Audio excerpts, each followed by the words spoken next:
Assalamu alaikum everyone. My name is Irza Afzad. Welcome to Pen Gravity. Today I will discuss Assistant Director BS17 Department of Labor and Human Resource. PPSC ने जो 2012 में paper conduct करवाया था उसमें जो math का portion है आज हम वो डिस्कस करेंगे।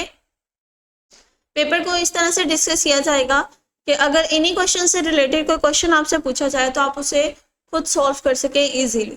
तो क्वेश्चन नंबर 1 की तरफ चलते हैं। हमारा जो क्वेश्चन नंबर 1 है, Ali bought a watch ₹4.60। Ali ने एक वॉच खरीदी है 60 रुपीज में। What will it fetch if he sells it at a gain of 20%। अब अली ने अपनी वो जो वॉच जो उसने खरीदी है वो 20% डिस्काउंट 20% प्रॉफिट के साथ उसको सेल करना है। हमारा ये जो क्वेश्चन है ये सेल प्राइस और कॉस्ट प्राइस से रिलेटेड है, तो अपने सेल प्राइस और कॉस्ट प्राइस का फॉर्मूला आपको पता होना चाहिए। तो हमारे पास जो फॉर्मूला होता है वो हमारे पास होता है प्रॉफिट, जो कि हमारे पास हमेशा परसेंटेज में होगा, is equal to sale price minus cost price.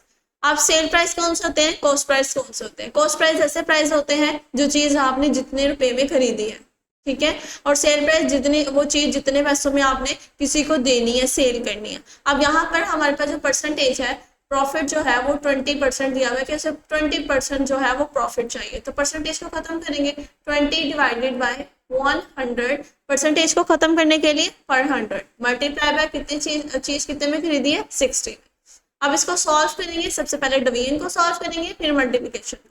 तो जब इसको सॉल्व करेंगे तो जो आपके पास आंसर आएगा वो क्या आएगा, 12। तो यहाँ पे हम लिखेंगे 12 is equal to sale price minus cost price.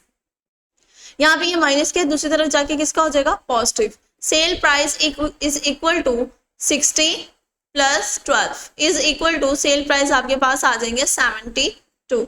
Ali ने अपनी वॉच को सेल करने के लिए 72 रुपीज चाहिए, ठीक है। उसको 72 रुपीज जब वो लेगा तो उसमें उसको 20% प्रॉफिट होगा। नेक्स्ट क्वेश्चन की तरफ चलते हैं। What number continue the series. आपके पास सीरीज गिवन है, आपके पास जो नेक्स्ट नंबर है आपने उसको फाइंड आउट करना है। सीरीज के क्वेश्चन सॉल्व करने के लिए सबसे पहले आपको सीरीज का सीक्वेंस पता होना चाहिए कि उसमें क्या सीक्वेंस आ रहा है। हमारे पास सबसे पहला नंबर है 2 के बाद सेकेंड नंबर है 4 जो कि 2 से बड़ा है। कितने टाइम्स बड़ा है, 2 टाइम्स। अब यहाँ से 4 से डायरेक्ट 12, फिर उसके बाद 48 और फिर उसके बाद आ गया 240 का नेक्स्ट नंबर आपने क्या करना है, फाइंड आउट करना है। अगर मैं 2 को 2 के साथ मल्टीप्लाई करवाऊं तो क्या आएगा, 4 को अगर मैं मल्टीप्लाई करवाऊं 3 के साथ तो क्या आएगा, 12। इसी तरह से 12 को आप अगर 4 से मल्टीप्लाई करवाएंगे तो 48 को जब आप 5 से मल्टीप्लाई करवाएंगे तो आपके पास आएगा 240। नेक्स्ट नंबर फाइंड करना है अब हमने। अब सीक्वेंस देखें 2 3 4 5, तो नेक्स्ट क्या होगा, 6। तो आप 240 को जब 6 से मल्टीप्लाई करेंगे तो आपके पास जो आंसर आएगा वो आपके पास होगा 1440। जो आपके पास ऑप्शन सी है वो आपकी करेक्ट ऑप्शन है, ठीक है।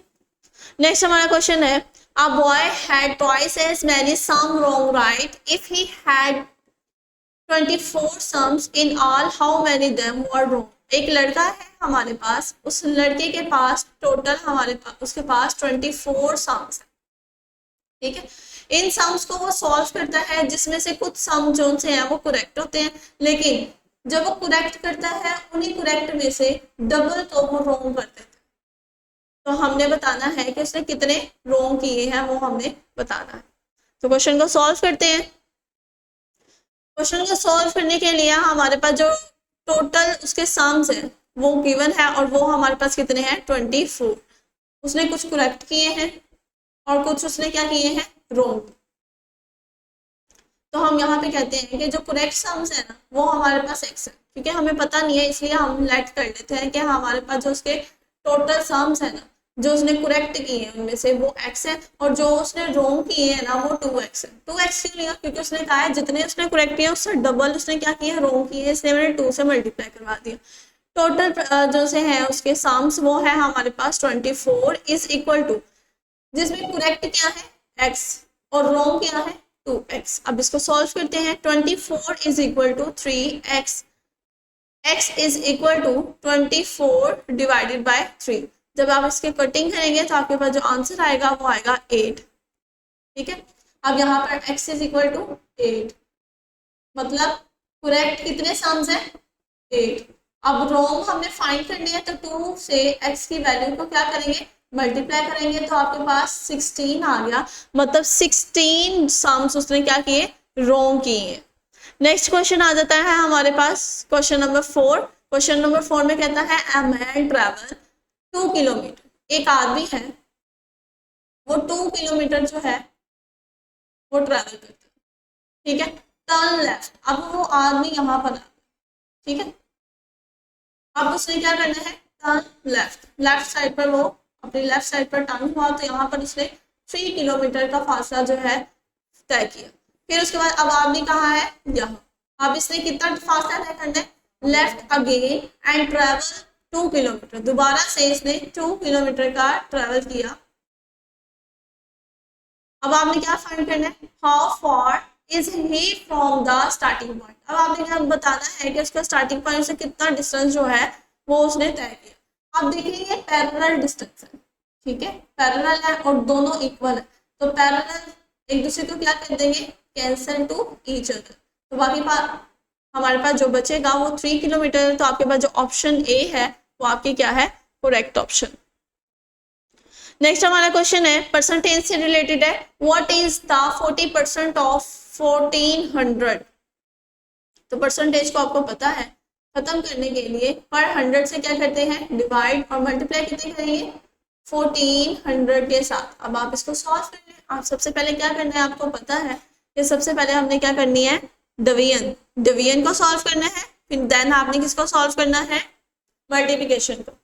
अगर ये 20 इस 20 से कैंसिल हो जाए तो 14 मल्टीप्लाई बाय 14, जब आप इनको मल्टीप्लाई करेंगे तो आपके पास आंसर आएगा 196, जो आपके पास बी ऑप्शन है वो आपकी करेक्ट ऑप्शन है, ठीक है। होपफुली आपको ये लेक्चर समझ आया होगा, एमसीक्यूज क्लियर हो गए होंगे। अगर कोई आपको मसला हो, कोई इश्यू हो, कोई क्वेश्चन हो, आप कमेंट बॉक्स में बता सकते हैं। अगर कोई पास पेपर आपसे सॉल्व नहीं हो रहा, डिफिकल्ट लग रहा है, वो भी कमेंट बॉक्स में बताएं, मैं आपको सॉल्व करूँ। ओके, अल्लाह हाफिज।